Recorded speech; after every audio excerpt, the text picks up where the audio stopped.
our podcast Who Hurts Her. We are students at HKU majoring in Korean Studies. I'm Mona. Annyeong, I'm Jerry. Can't wait to start our discussion for today. In our last episode, we talked about the mental health issue faced by South Korean working women. In today's podcast, however, we will be focusing on a different phenomenon. We are going to talk about digital gender-based violence. Well, to keep it short, let's just call it DGBV. South Korea reflects a broader culture of violence sustained by patriarchal norms, insufficient legal responses, and technology facilitated power imbalance. Wait, at the beginning, you described the violent culture as sport. However, could you elaborate further on the idea of violence culture to our audience? Sure. Violence culture is argued by a black feminist named Bell Hooks. Hooks argued that violence towards women can be explained by broad factors such as colonialism. Although this is situated in the westernized old context, we would like to extend her idea by looking at an East Asian country in the modern days. Right, and the main features of DGBV is that it takes violence from offline to online spaces. That's right, and basically is using the internet, social media, AI technology to hurt South Korean women.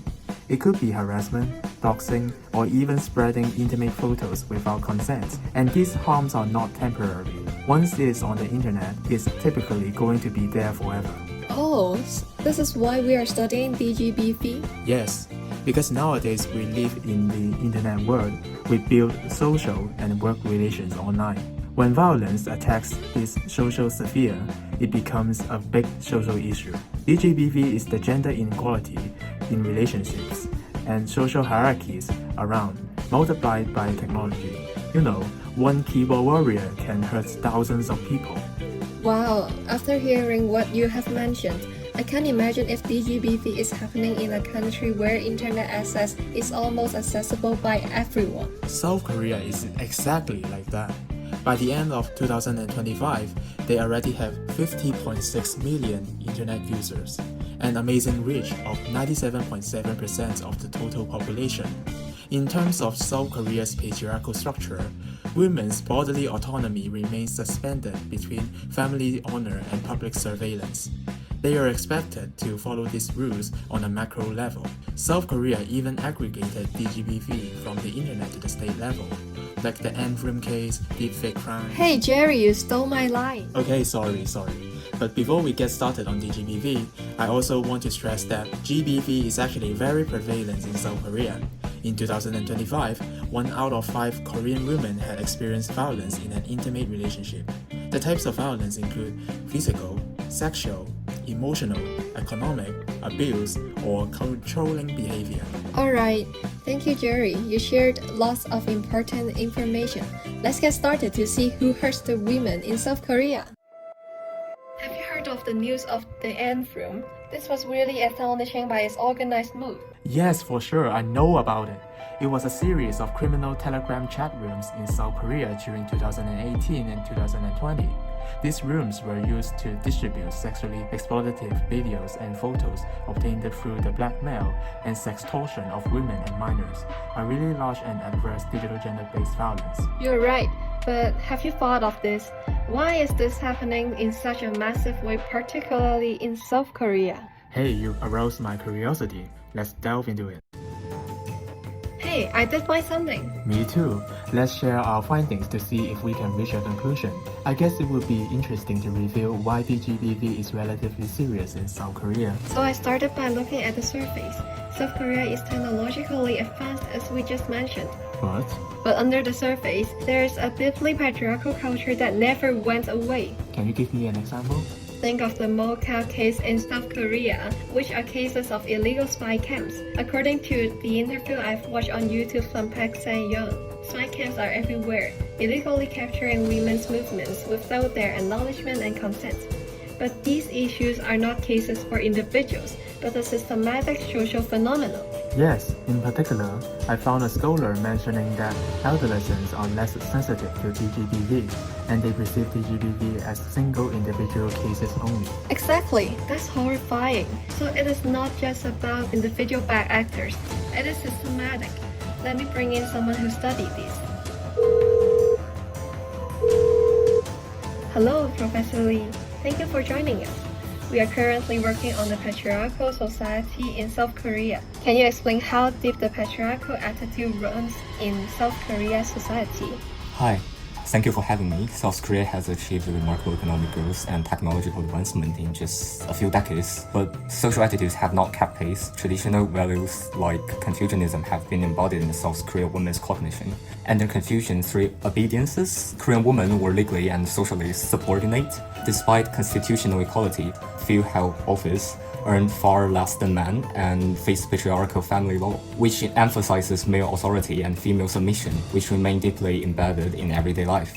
Well, let me give you some concrete examples. In South Korea, it is still common for women to leave the workforce after marriage or childbirth. Women in the country do roughly 3 times more unpaid domestic work than men. And in politics, female representation in the National Assembly remains low. As of April 2026, women held 20.8% of the parliament, which is below the global average of 27.5%. But here's what's really important to understand. This isn't just about old-fashioned thinking. It's institutionalized from the workplace to the police station to the courtroom. Male-dominated hierarchies shape how things operate. Professor Lee, does that mean South Korean women face discrimination in every aspect of life? Well, I wouldn't say every aspect, but certainly in many. And what's striking is that this patriarchy has become so normalized that many people don't even recognize it as a problem. Take the widely known 4B movement, where women refuse marriage, childbirth, dating, and sex with men as an example. This movement didn't emerge for no reasons. They didn't emerge because young women are tried of a society that expects them to be beautiful, obedient, and silent, while men face no such expectations. The reality is South Korean women are among the most educated in the world. They work hard, they contribute to society, but the system was not built for them. It was built by men, for men. Thank you, Professor. This is really insightful. Wow, so the culture itself, it enables the violence. Yes, and here's where it gets even darker. Let me tell you something. This is from a survivor of digital sex crime. She said, after the criminals get caught, they don't lose their job, they don't lose their reputation, they do their normal life, and only the victims hide in the darkness. That's devastating. This was not just a story. Another survivor, Kan Yoon-jin, her ex-boyfriend illegally made her nude photos and impersonated her on several platforms. She had to personally submit over 1,000 deletion requests and move hosts. The perpetrators a suspend sentence. Suspend sentence for ruining someone's life? Yes, and with only around 1/3 of prosecutors in South Korea are female, police institutions remain male-dominated. Quoted from Human Rights Watch in 2021, judges has been again defining this as a real problem. One journalist covering digital sex crime said the biggest problem is that judges giving low sentences because they don't see the severity. So the legal system reflects the same patriarchal attitudes. You're right. Culture is not just a background. It is the enforcement mechanism. When police and courts are dominated by people who don't take LGBT seriously, misogyny becomes baked into the system. Okay, so if culture is the root, what about the law? Is it completely useless or is there something to be done? Good question. Let's talk about this next. So culture is clearly a huge part of the problem. Now let's walk into the legal stuff. It seems like laws are the maps and enforcement is the guide. If the map is old or the guide ignores you, you will still get lost. Right. So what does the map look like in South Korea? They do have cybercrime laws and sexual violence laws, but why does it feel like nothing actually stops these crimes? That's exactly what I want to figure out. Laws exist on papers, but when it comes to enforcement, it seems like a different story. So what's exactly on the paper?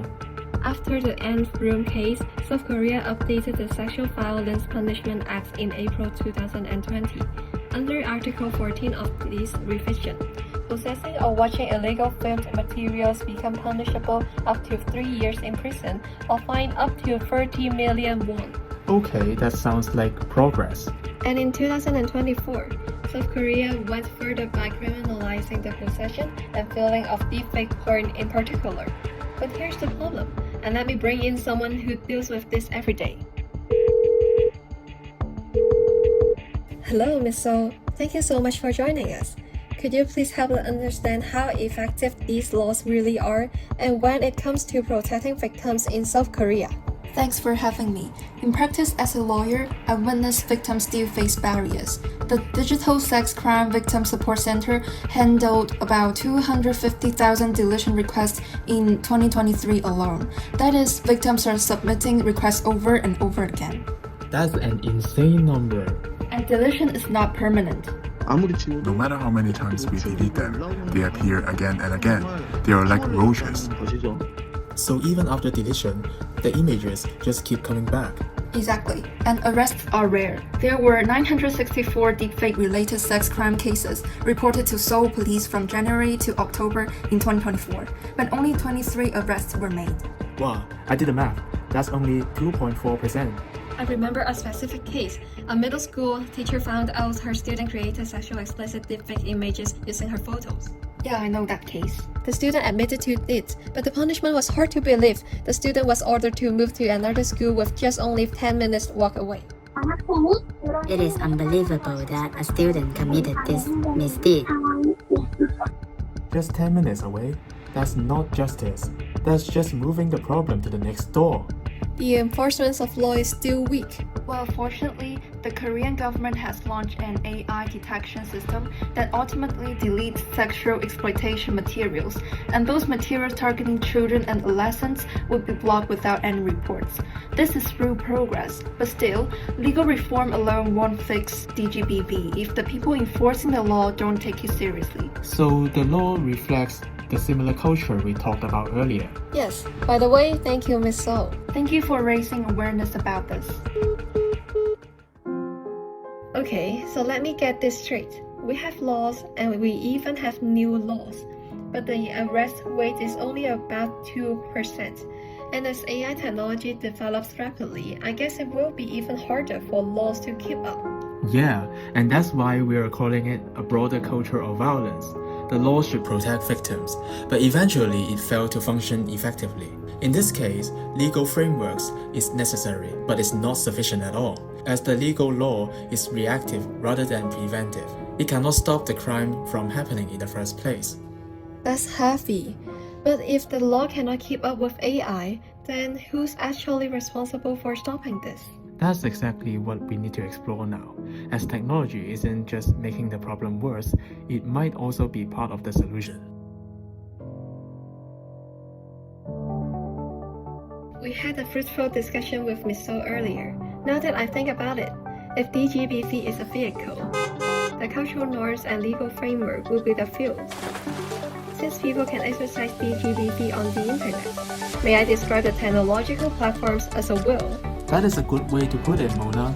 We also discussed that legal frameworks are struggling to keep up with the rapid technological change because they require multiple legal processes. One of the explanations to account for the rapid change is the emerging force of DGBV. I remembered I watched a news clip from BBC News which explained the emergency of deepfake porn. Do you know how exactly deepfake porn works? I have only heard of the name, but not exactly its details. Could you tell me more about it? Sure. Based on the news clip, the reporter defined deepfake porn as the usage of AI to generate sexual explicit content that combines part of a real person with a fake body. These materials may be generated without any consent and distributed over social media platforms such as Telegram. What? That's crazy! I can imagine how scary and dangerous it will be considering that any users could share such materials with anyone by a single click. You're right. Apart from that, these platforms offer the features which users to be anonymous. In the examples of Telegram, users could potentially create multiple channels for uploading these videos to subscribers, creating a network system of exploitation. When the network grows bigger as more users are joining the activity, they will gain power over the poor victims due to their collectiveness. That would be a systematic issue then, isn't it? Exactly! Among all the women on the internet, could you imagine there are specific groups of women who get targeted easily? Oh, surely. One group that I'm very certain of is minors in South Korea who are aged 16 years old or below. I found a video that captures the explanation by South Korean President Yoon Suk-yeol. Take a look at this. Many of these victims are underage, and it has also been found that most of perpetrators are also teenagers. What a coincidence! A Seoul-based journalist in the BBC News clip had further narrowed down the gender and education level of the minors too. Let me play the clip to you. In the wake of local media reports that sexually explicit deepfake images and videos of South Korean women, especially that of underage girls at junior high schools and universities, were often found in Telegram chat rooms. That is a really good linkage between our clips. Not only does it account for the specific groups of victims, but also the group of perpetrators who are often neglected due to the victim blaming phenomenon. This allows us to rethink about women, especially since not all of them face the same impact of DTBV. It is really heartbreaking to see such young, underage individuals are involved in such kind of violence. Technology has been a very, very terrible place. But Mona, here's the thing. The technological giants in South Korea cannot just sit by and watch DGBV happening on their platforms. AI can also prevent DGBV from happening by detecting exploitative content. So maybe technology is not a totally negative component after all. That's right. Then technology can be a double-edged sword in DGBV. Technology can perpetrate DGBV by its anonymity and accessibility. However, it can also prevent DGBV from happening by AI detection. In prevention, this reminds me of online awareness campaigns such as #MyLifeIsNotYourPorn that encourages victims to voice their experience and feelings towards MoCA. These campaigns can attract public attention or even push for legal changes. Right. The thing is that ultimately, as DGBV that reflect violence culture is happening on technological platforms, technology is still predominated as perpetrator. Perhaps in the future, we can re-evaluate the role of technology if the government decides to emphasize the importance of sexual education and digital literacy. We have just talked a lot about culture, laws, and technology. But after all that, it seems that there are no boundaries among the three things and they affect women in different ways. You mean intersectionality? An analytical framework for understanding how different social inequalities overlap and shape a person's unique situation. Yes, that's it. Technology may expose everyone to risk, but if the law won't protect you, so society judges you and you lack the resources to protect yourself. Totally agree. Whether it is how technology promotes different sorts of violence, the law tries to catch up, yet it is always one step behind. There is also an existence of deep-rooted cultural values. These three intertwining factors contribute to DGBV and hurt women in South Korea. At the same time, along with different dimensions such as age, the hurt is multiplied exponentially. Thus, our final statement is that when addressing DGBV, it is not enough to analyze it in a purely gender-based way. Instead, the question, who encounters this situation, ought to be related to violence culture, as proposed by Hoods. Yeah, South Korea illustrates this phenomenon very clearly. I think the intersectionality is also complicating the phenomenon further by revealing tensions between gender, age, and class. Technology is not going to fix itself. Law is not going to improve by itself. The culture won't improve itself overnight. The best we can do is to learn from South Korea's example and avoid all of these. We need to question technology, law, and culture. And we also need to question who is affected most. I'm sure we all have a clear answer. This is what we want to talk about today. Thanks for listening to our podcast, Who Hurts Her?